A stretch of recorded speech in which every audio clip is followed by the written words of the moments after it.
thanks everyone for coming. Thought Chris put in a fabulous performance first 5-6 rounds. Liam then came back into it. Obviously, fair play to Liam. We know he's resilient. We know he came to fight as well. Is Liam here? He's not here. So why are you lying? Go on. No one came back into anything. It was complete domination from round 1 to round 12. Obviously, the Welsh crowd were brilliant. Thank you for all the press for coming. Amazing turnout. We'll open up questions. Firstly, I think maybe Carlo wants to say something, and then Roy, and then Adam, and then we'll open up. Thought it was a masterclass. I thought that, especially the work with the left in the early stages before it got injured. The fact that I think anyone sitting ringside and when they saw the right eye closing and the left wasn't being used anymore was pretty obvious that it was a one-armed Chris Eubank in there. What impressed me more though was the defensive moves, and that's if you look at I would love to see the stats on actually punches thrown and connected by Williams. I'd love to see the stats on the headbutts and chokes that connected too. That's part of the second part of the statement. First of all, credit to Liam for fighting the 12 rounds. He promised before that he would fight a dirty fight. He did fight a very, very dirty fight. I thought the ref could have taken points earlier to maybe stop that in let's say a closer contest. That could have been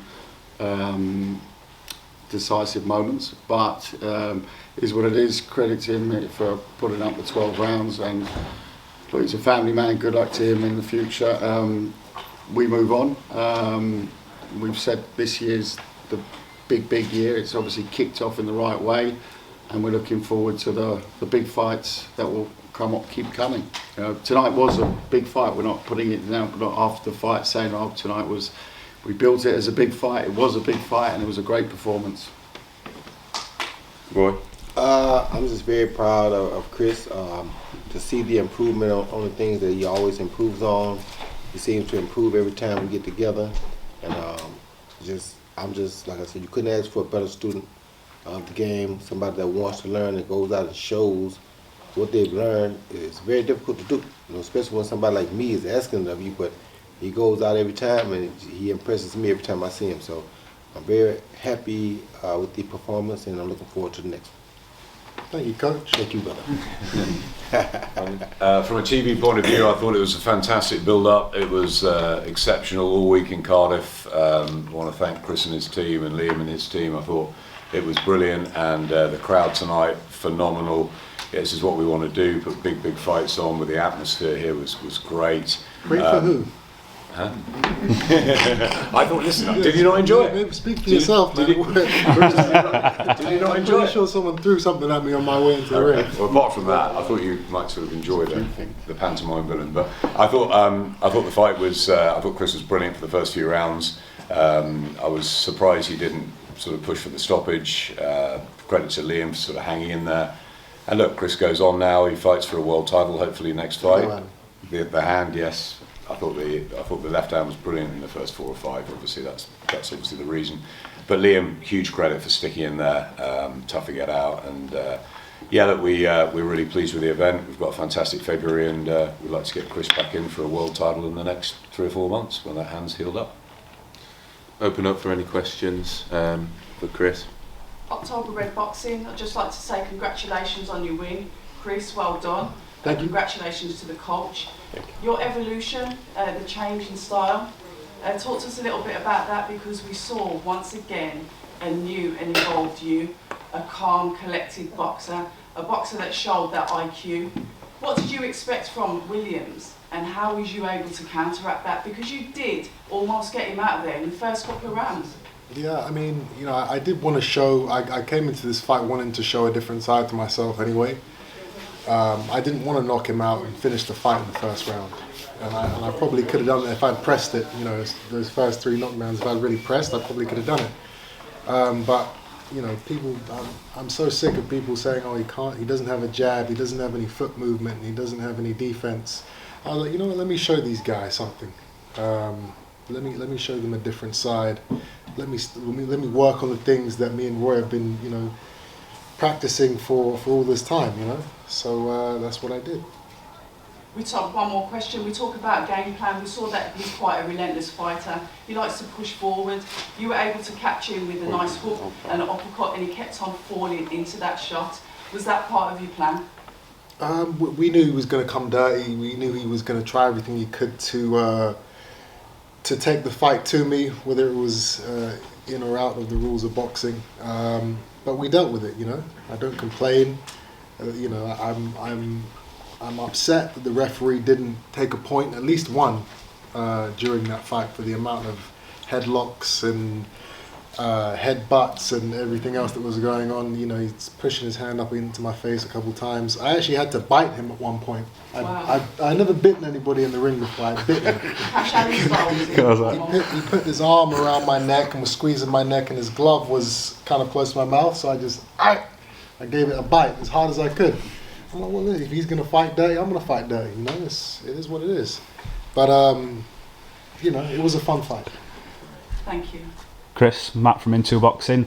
Is the fact that it went the full 12 rounds a little bit sweeter, the fact that you were able to obviously maybe punish him for longer because of everything that's been said in the build-up? This was a personal occasion for me. It's never personal for me.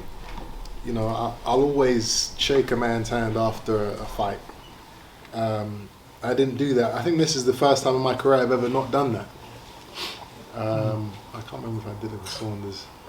But yeah, I mean, just the things he said, you know, when you start talking about family and, you know, it's unforgivable, you know. And until there's a public apology for the things he said, then, you know, that's how it's going to be. Cheers. Do you feel you've got that particular thing out of your system? You made your statement. Absolutely. Monkey off the back, yeah. Absolutely. You know, I wanted to let him know who I am and who he isn't. You know, boxing is about levels, as they say, and he needed to understand that he is not on my level. Kelly, could you just maybe talk us through about trying to get Chris this world title shot, you know, with Murat and Golovkin? It's a changing scene, unfortunately. Yeah. With sort of half COVID led with the postponement of the fight that was due to take place in December 28, 29. They contracted to fight each other. The question is, does that now take place? It's supposed to take place in April. We certainly won't be waiting around. If that takes place in April, that will not be his next fight. That's clear for us. We look at the situation with Andrade moving up. Two gentlemen fighting for that. And, you know, of course, you know, world titles are important for me as a promoter.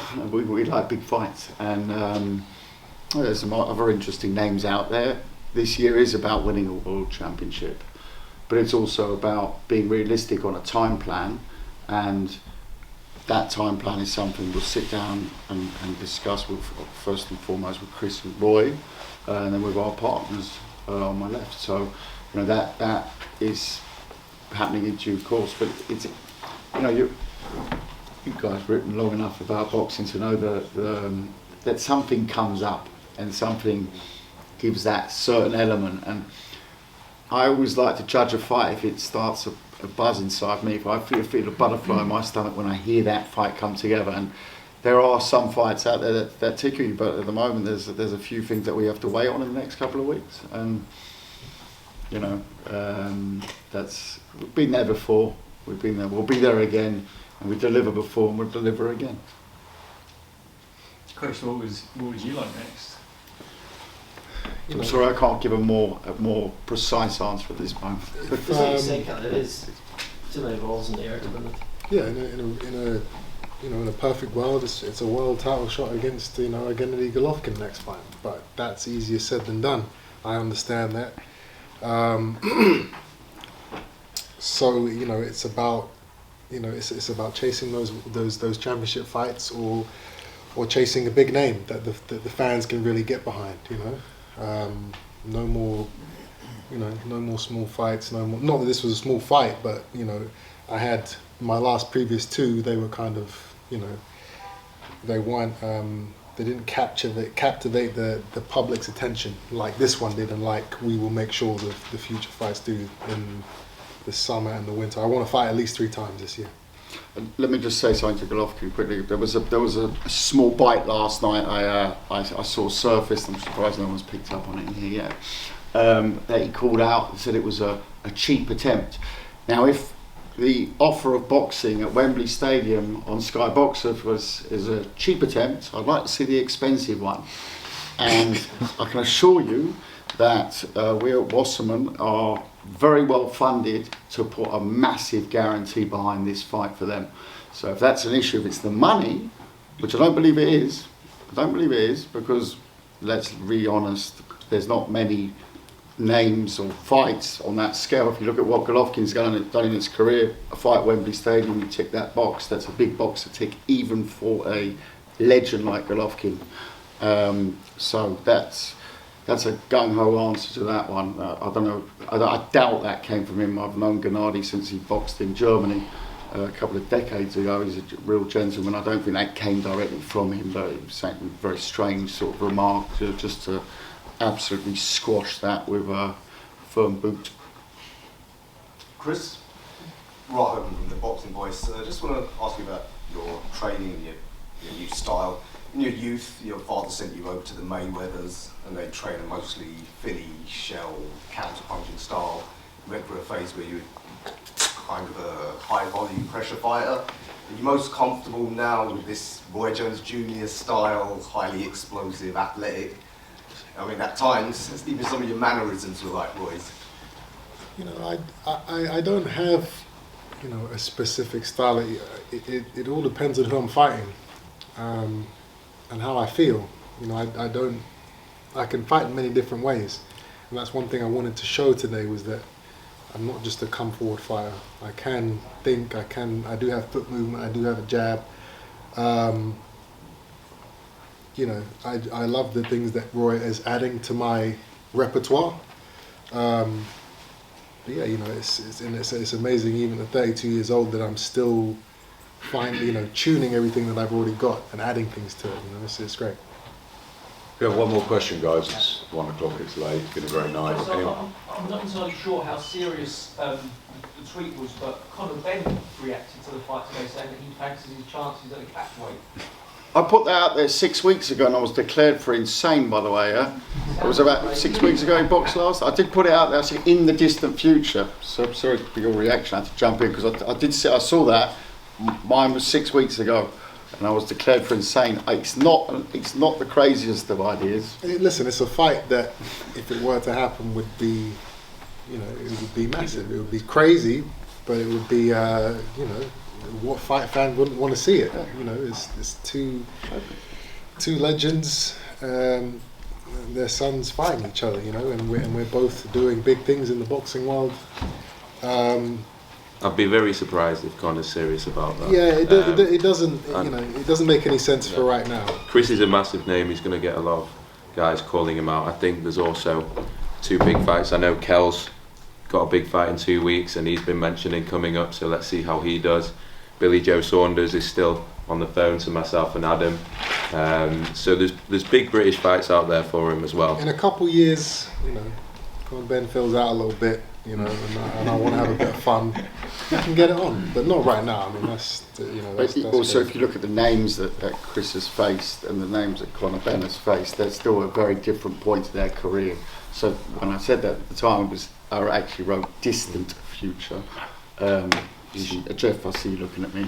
I did write distant future, and yeah, of course, it's one that's on tongue. You know, I mean, I grew up on it, but I don't think that is totally serious, and I think that's a little bit, you know, he's fought tonight. Yeah. He'll put it out there, and why not? Keep yourself relevant. Absolutely. You should probably fight Abanesian first, I think. So can I just check if Billy Joe's ringing you up asking to make a fight? Billy Joe really wants this fight because he knows Chris has gone from strength to strength since the last fought. It's a huge pay-per-view fight, that. It's a huge night. But Billy Joe's got a lot of work to get back. He obviously suffered a big defeat. I think we'll see him fight again this year, and that's a fight for the next couple of years. I don't think it will necessarily be the next one. Chris, what do you think of Billy Joe potentially again? I don't think much of him at all, as you guys, I'm sure you guys know. But you know, is it a fight that I would take? Yes. You know, It's a fight we like to promote. Yes. The fight has everything. You know, it has a story. It has you know, it has two top tier fighters that, you know, don't like each other. Who doesn't want to see that fight? But it's you know, I don't know. He doesn't have anything to offer, but the defeat he was gifted to me all those years ago. But if the offer's there and it's the right time and the right place, and you know the business makes sense, then let's do it. In all British contests at the moment, there's obviously Fury Joshua is still the one that sort of people want to see, but behind that, it's Eubank Saunders too. There's, for me, no question on it. There's no one that does bigger numbers than that one. Other than Eubank then. Absolutely, you took the words out. I was going to get a little caveat there, but I said distant future. Yeah. Okay. Thanks very much, guys. Thank you. And thanks for hanging around till 1.